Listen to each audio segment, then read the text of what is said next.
ಈ ಸನತ್ ಕುಮಾರರು ಎನ್ನುವರ ಬಗ್ಗೆ ಪುರಾಣಗಳಲ್ಲಿ ಕೂಡ ಲೈಕ್ ಇನ್ಫಾರ್ಮೇಶನ್ ಸಿಕ್ಕಿದೆ.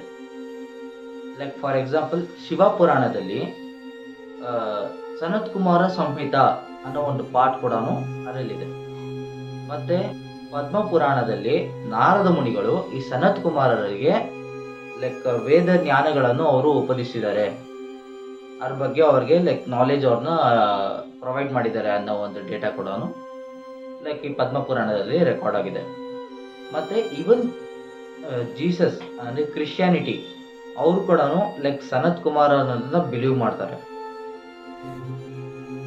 ಇವನ್ ಜೀಸಸ್ ಅವ್ರು ಕೂಡ ಸನತ್ ಕುಮಾರ್ ಅವ್ರನ್ನ ಬಿಲೀವ್ ಮಾಡ್ತಾರೆ. ಇವತ್ತಿನವರೆಗೂ ಕೂಡ ಅವ್ರು ಅದನ್ನ ವರ್ಷಿಪ್ ಮಾಡ್ತಾ ಇದ್ದಾರೆ. ನಮ್ಮ ಹತ್ರ ಕೂಡ ಅದ್ರದ್ದು ವರ್ಷಿಪ್ ಅನ್ನೋದು ನಮ್ಮ ಹತ್ರ ಇತ್ತು. ನಮ್ಮ ಮುಂಚೆ ಇದ್ದವ್ರು ನಮ್ಮ ಆನ್ಸಿಸ್ಟರ್ಸ್ ಕೂಡ ಅವ್ರನ್ನ ವರ್ಷಿಪ್ ಮಾಡಿದ್ದಾರೆ. ಬಟ್ ಕಾಲಕ್ರಮೇಣದಲ್ಲಿ ಅವ್ರು ಯಾರು ಅಂತ ಕೇಳೋಷ್ಟು ಲೆಕ್ಕ ಇವಾಗ ನಮಗೆ ಲೈಕ್ ಅವ್ರದ್ದು ನಮಗೆ ಡೇಟಾ ಸಿಗ್ತಾ ಇಲ್ಲ. ಇವಾಗ ಸನತ್ ಕುಮಾರ್ ಅವರು ಎಲ್ಲಿದ್ದಾರೆ? ನೀವೆಲ್ಲರೂ ಅವ್ರನ್ನ ನೋಡಿರ್ತೀರ. ಬಟ್ ಅವರು ಎಲ್ಲಿರ್ತಾರೆ ಮತ್ತೆ ಅವ್ರು ಯಾರು ಅಂದ್ಬಿಟ್ಟು ನಿಮ್ಮನ್ನ ಗುರುತಿಸಕ್ಕಾಗಿರಲ್ಲ.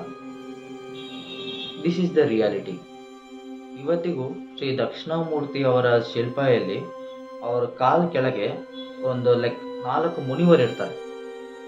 ಆ 4 ಮುನಿವರೇ ಈ 4 ಜನ ಇರುವ ಸನತ್ ಕುಮಾರ್ ಅವರು.